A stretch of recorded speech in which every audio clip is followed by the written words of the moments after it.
नमस्कार। जिस व्यक्ति के पीढ़ी दर पीढ़ी देश की सेवा में समर्पित हो गया, आज संसद भवन में उसे अय्याश कहा जा रहा है और वैसे व्यक्ति से ने उन्हें अय्याश कहा है जो खुद अपनी मौसेरी बहन से शादी कर लिया। जिस सनातन धर्म का वो ढिंढोरा पिटता है, उस सनातन धर्म में अपने बहन, मौसी की बेटी, मामा की बेटी, चाचा की बेटी जैसे रिश्तों से शादी करना परहेज है।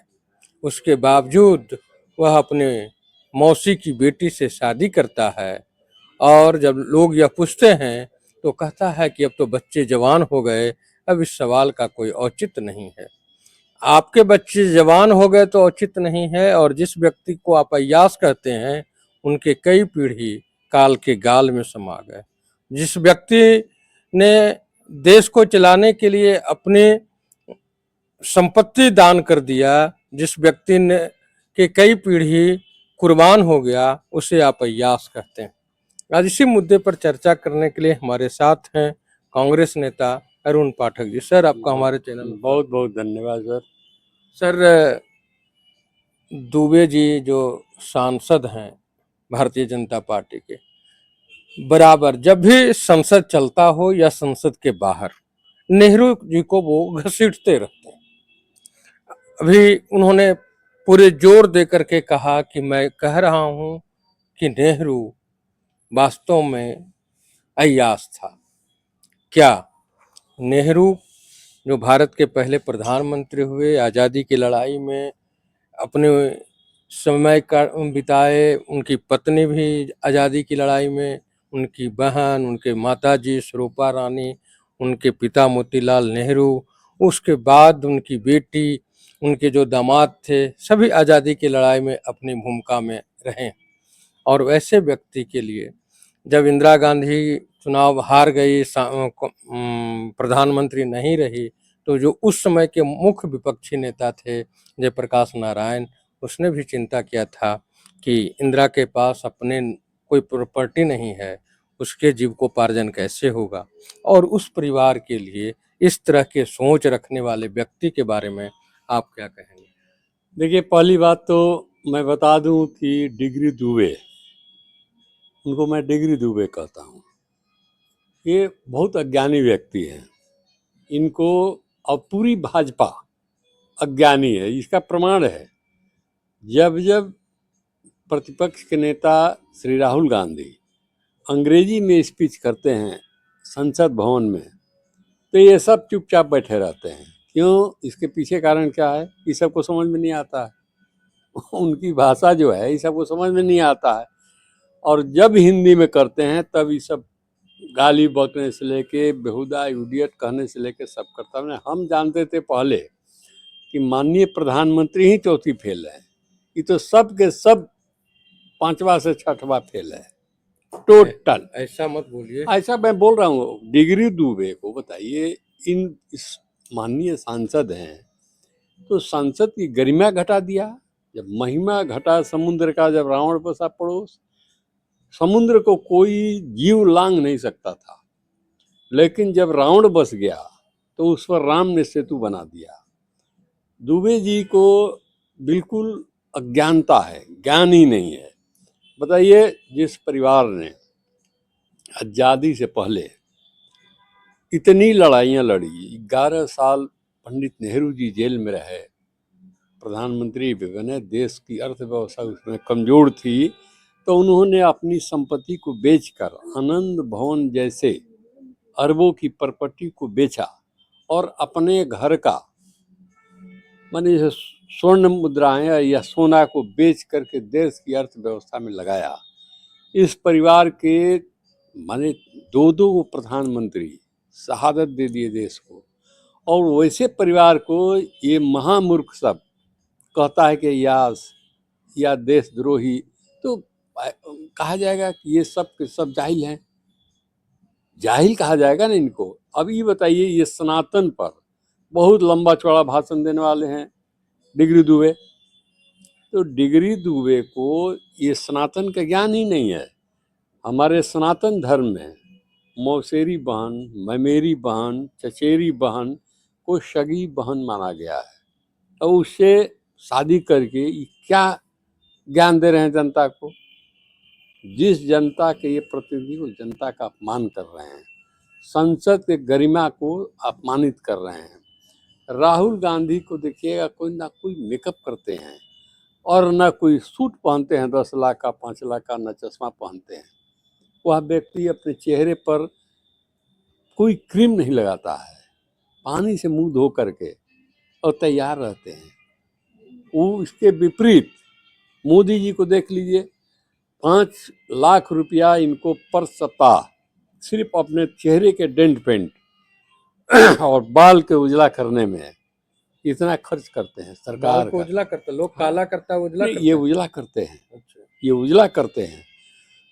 उसके बाद 2.5 लाख का कलम रखते हैं, चौथी फेल हैं। लिखते क्या है उसे हम तो लिखते आज तक देखा नहीं इनको, 12 बरस में कभी भी लिखते हमने नहीं देखा। या इनको इस 12 बरस के दरमियान कभी भी मैं प्रेस का सामना करते नहीं देखा, किसी प्रश्न का जवाब देते हुए नहीं देखा। ठीक है, अभी संसद से भागे हुए हैं, गृह मंत्री भागे हुए हैं, प्रधानमंत्री भागे हुए हैं। किस बात का डर है? कौन सा जीजन से डर है इनको? और जो अनीति कार्य किए हैं ये लोग, इसकी खमियाजा इनको भुगतना पड़ेगा। देखिए, आरएसएस वाले बहुत सुनियोजित ढंग से एक गुंडे टीम को ट्रेंड करके, उसका प्रमाण मिला है, एक एनजीओ से हायर किया है सब, और उन बच्चों को कील लगा हुआ डंडे से पिटाई किया है गृह मंत्री का आदेश पर। तो गृह मंत्री अभी संसद से डर से भागे हुए हैं, इनका इस्तीफा होगा, यह देश देखेगा, इनका इस्तीफा भी होगा। गृह ये कोई लीडर, सामान्य लीडर जिसको नेताजी कहा जाता है, नेता, इस ढंग से कार्रवाई नहीं करेगा जिस ढंग से अमित शाह गृह मंत्री होते हुए किए। क्योंकि पूर्व में इनकी प्रवृत्ति अपराधी रहे हैं, अपराधी का है, वही सोच आज भी कायम है। देश चलाना है, अपराध का गिरोह नहीं चलाना है। और देखिए, वर्तमान सरकार अपराध का गिरोह चला रही है। बिल्कुल, ये तो जेएनजी जो जंतर मंतर पर हुआ, तो जंतर मंतर पर छात्र अपना दुख लेकर के गए।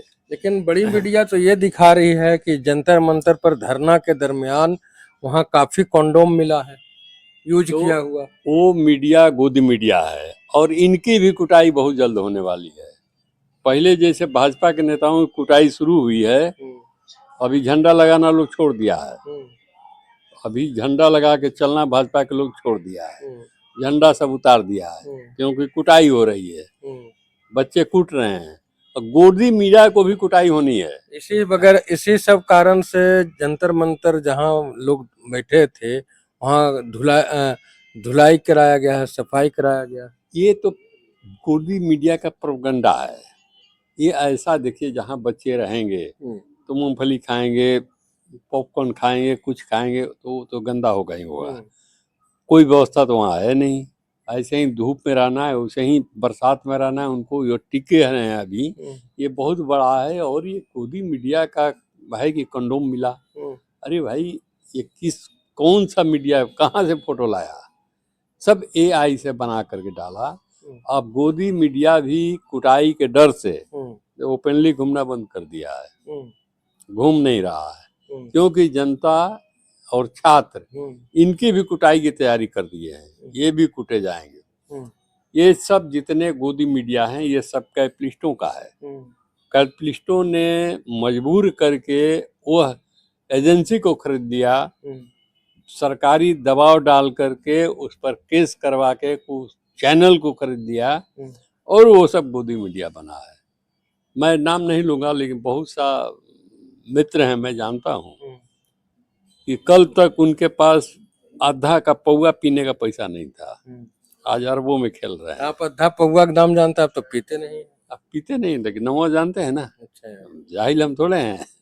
मैं नाम तो जानता हूँ ना कि वो पौवा होता है, अद्धा होता है, फूल होता है। तो जिसके पास पौवा पीने का पैसा नहीं था, अभी भी उसका हाथ कांपता है, नहीं पिएगा तो हम नाम उसका नहीं लेंगे, पुराना साथी है मेरा, वो आज अरबों का मालिक है। वो कहाँ से है? वो सब गोदी मीडिया का गेम, गोदी मीडिया का खेल। अभी टीवी खोलिए आप तो गोदी मीडिया आपको समझाएगा, मरने का फायदा तक समझा देंगे। वो चौधरी जी एक हैं, आधा बाल पका हुआ आधा कच्चा हुआ रंगते हैं, क्या करते हैं पता नहीं हमको, लेकिन वो फायदा कोरोना में मरने का फायदा, कम तेल खाने का फायदा, पेट्रोल में E20 डालने का फायदा, वो सब समझा देंगे जनता को। खोलिए टीवी, देखने का मन नहीं करता है उनका, जब चेहरा आता है देखने का मन नहीं करता है। जनता को सच्चाई नहीं बताया जा रहा है गोदी मीडिया के द्वारा। और सब मीडिया है, देखिए देश को चलाने के लिए 4 स्तंभ होते हैं। एक है न्यायपालिका, कार्यपालिका, विधायिका और मीडिया। अगर ये ईमानदारी से काम चारों करे तो यह सोने की चिड़िया पुनः हो जाएगी। लेकिन अभी जितने देश चला रहे हैं, इनको न सनातन से मतलब है, न भगवान से मतलब है, और न इंसान से मतलब है, न जनता से मतलब। इनको मतलब है पैसा से। राम मंदिर को लाना बहुत बड़ी सुनियोजित था। राम मंदिर बनवाए, गलत मुहूर्त में गलत व्यक्ति द्वारा उसका शिलान्यास उद्घाटन सब किया गया, अधूरा मंदिर किया गया, इसलिए कि चंदा चोरी किया जाए, चढ़ावा चोरी किया जाए। देखिए देश की आबादी 140 करोड़ है, मान लीजिए 1 अरब ही मान लीजिए। हम लोग निशिकांत दुबे से भटक गए सर। और निशिकांत दुबे के बारे में ज़्यादा, वो डिग्री दुबे है, उसके बारे में ज़्यादा कहना अपमानित है। वह राहुल गांधी को बोलते हैं या नेहरू जी के बोलते हैं तो उनको शर्म आना चाहिए। वो भी कुटाएंगे, जनता की अदालत में वही कुटे जाएंगे। उनका तो बोलना, ये सब जो बोलते हैं ये लोग, इन लोगों का मकसद, इसके पीछे का मकसद जानिए। इसके पीछे का मकसद है कि हमको बोल करके, गांधी परिवार नेहरू परिवार के खिलाफ बोल करके हमको मंत्रिमंडल में जगह मिल जाए, ये चाहता। अब तो मंत्रिमंडल का लास्ट टाइम है, अब सबको जाने वाले हैं, पेट्रोलियम मंत्री जाने वाले हैं, गृह मंत्री जाने वाले हैं, तो जाने का है। अब कहा ये लोग बोलते रहे नेहरू को ही, अभी तो 29 तक है टाइम। अरे बीच में मिड टर्म पोल होगा। ये तो मैं आपको कई बार बताते हुआ मैं बता रहा हूँ, देश में मिड टर्म पोल होगा, ये लोग देश छोड़ के भागेंगे, लेकिन कहीं रहेंगे दुनिया में, बचने नहीं जाएंगे। स्वर्ग भी यही है, नर्क भी यही है। माननीय प्रधानमंत्री इसी को समझना चाहिए, स्वर्ग भी यही है, नर्क भी यही है, कानून भी यही है, वो जज भी वही रहेंगे, लेकिन आपका तरह नहीं रहेंगे। वो टाइट हो जाएंगे। सत्ता आने दीजिए, इन लोगों को चल जाएगा। देखिए एक चीज और हम जो बता रहे थे आपको, राम मंदिर बनाने का इन लोग का मकसद शुरू से प्री प्लान था कि राम मंदिर बनाएंगे, जो चढ़ावा आएगा उसको खाएंगे, और आरएसएस का भवन बनाएंगे, बीजेपी का कार्यालय बनाएंगे। वो तो किया, कोरोना के पहले बन गया सर। किया सब। देखिए जैसे 1 अरब 40 लाख की जनसंख्या हमारी है, तो मान लीजिए 1 अरब वहां गया, 100 मान लीजिए चढ़ाया, तो चढ़ाई तो महारानी आई थी मध्य प्रदेश की, तो गहना गुड़िया सब अपना उतार कर रख दी थी, वहां दे दी थी। उस तरह से बहुत सारे लोग दिए। अगर 100 चढ़ाया तो आप जोड़ लीजिए कितना पैसा होता है। ये सब खा गया। चंपत राय के माध्यम से ये पैसा सीधे भाजपा और आरएसएस के मुख्यालय में पहुंचा, और देश को, जनता को अपमान है, जनता को अपमानित किया है लोग। ये तो डिग्री दुबे तो बहुत छोटा चीज है, ये तो खाली अपने मंत्री बनने के लिए इतना उछल कूद करते रहता है। मनोज तिवारी जैसे सांसद खाली नाचते रहता है, खाली मंत्री बनने के लिए। इससे से क्या होता है?